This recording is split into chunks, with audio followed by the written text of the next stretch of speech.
un sumo privilegio tener en esta cabina a un hombre de Dios, a nuestro hermano Joselito. Dios te bendiga, Joselito Pérez, conocido como Chocolate, hermano. Aleluya. Hermano, es un privilegio poder compartir como persona, como nuestro hermano, y yo sé que será de gran bendición lo que va a pasar. Joselito, yo quiero que tú me hables algo de tu vida. ¿Cómo conoces a Dios?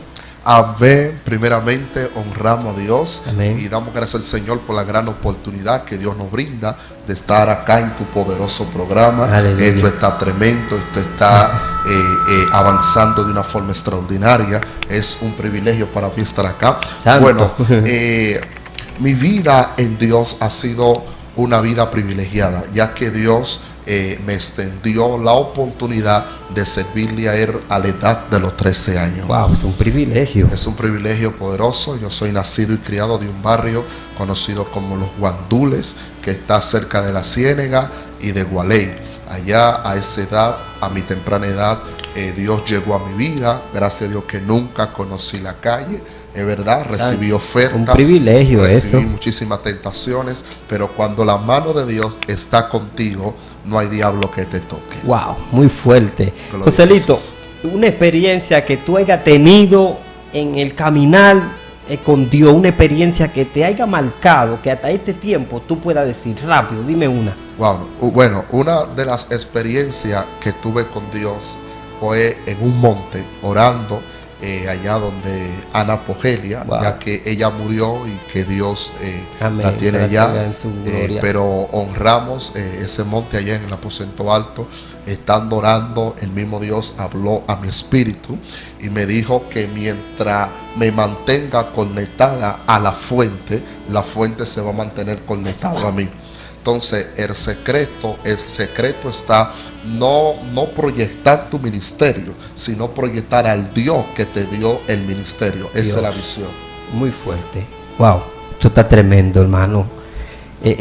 Desde que entramos, eso fue candela. de una Amén. vez. Sí, la presencia Fuego. de Dios está aquí. Entregar a este hombre de Dios para que él tenga el honor de bendecirnos hoy con la palabra del Señor. Nuestro hermano Joselito tiene la palabra. Amén. Nuevamente honramos las vidas que nos están viendo a través de este poderoso video y esperamos que en este día sea tu vida bendecida. Santo. Amén. Quiero leer una porción bíblica de la Sagrada Escritura, profeta, en el libro de Corintios. De Corintios. Ajá, segunda carta a los Corintios. Amén. En el capítulo 5, a la altura del verso 17. Sí. ¿No?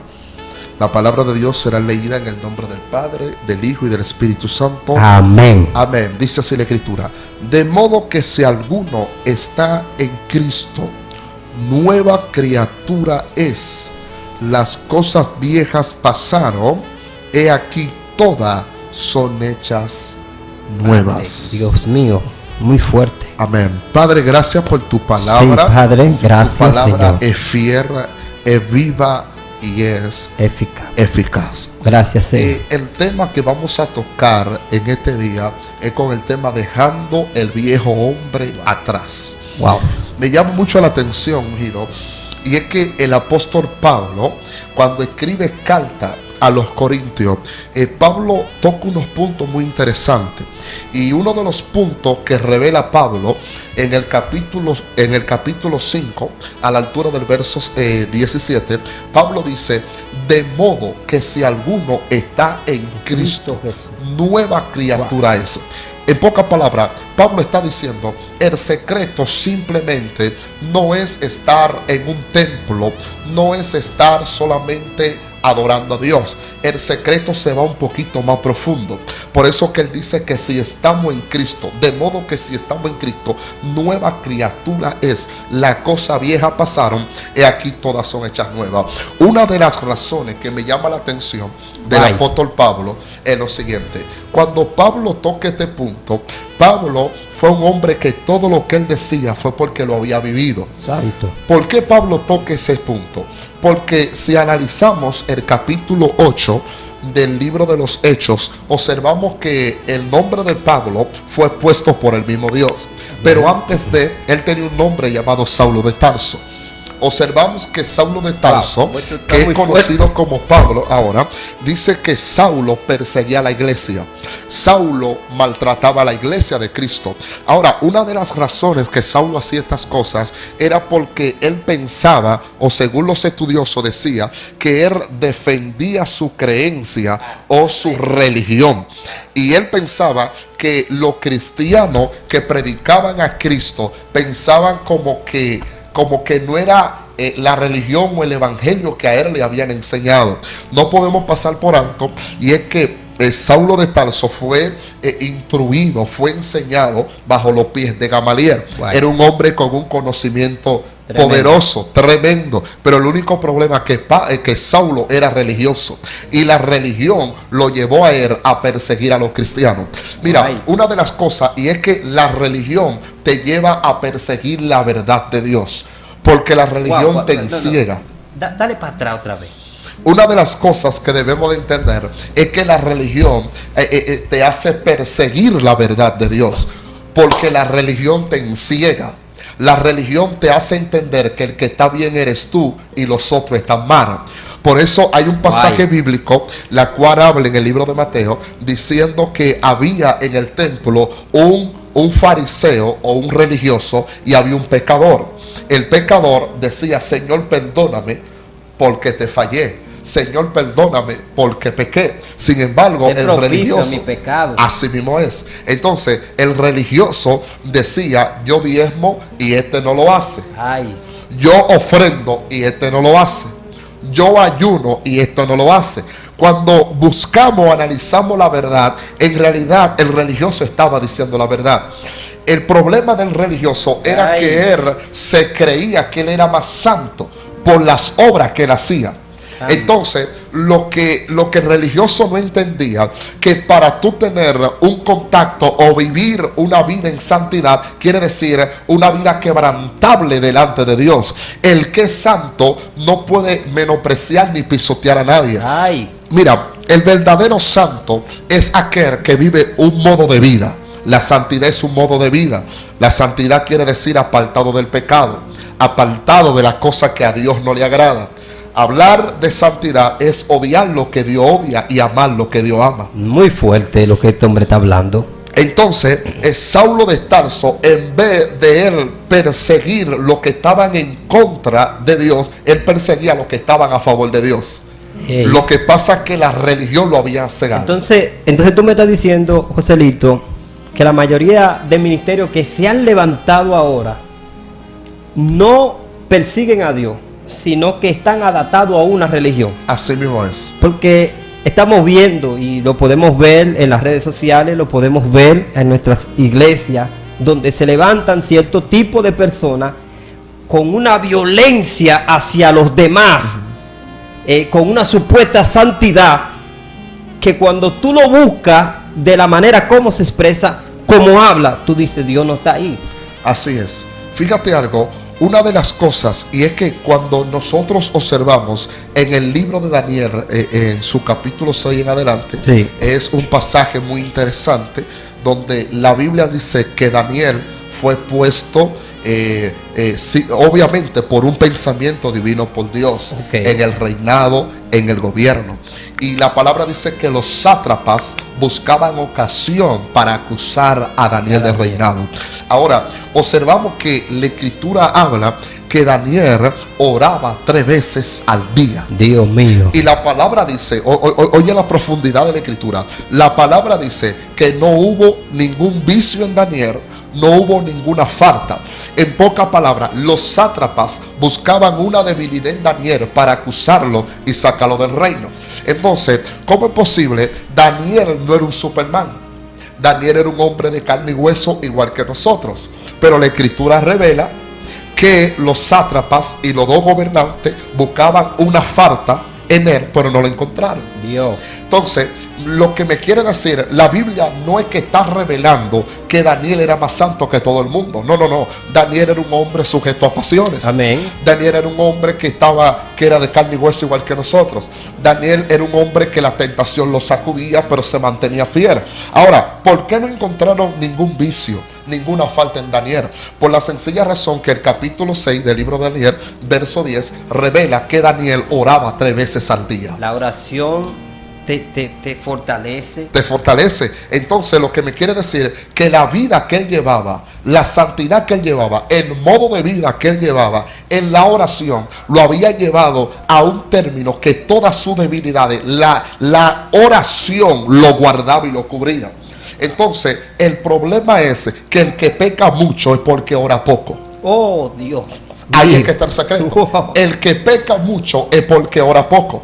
Ahora, ¿por qué en Daniel no encontraron una debilidad? Porque Daniel en la mañana oraba.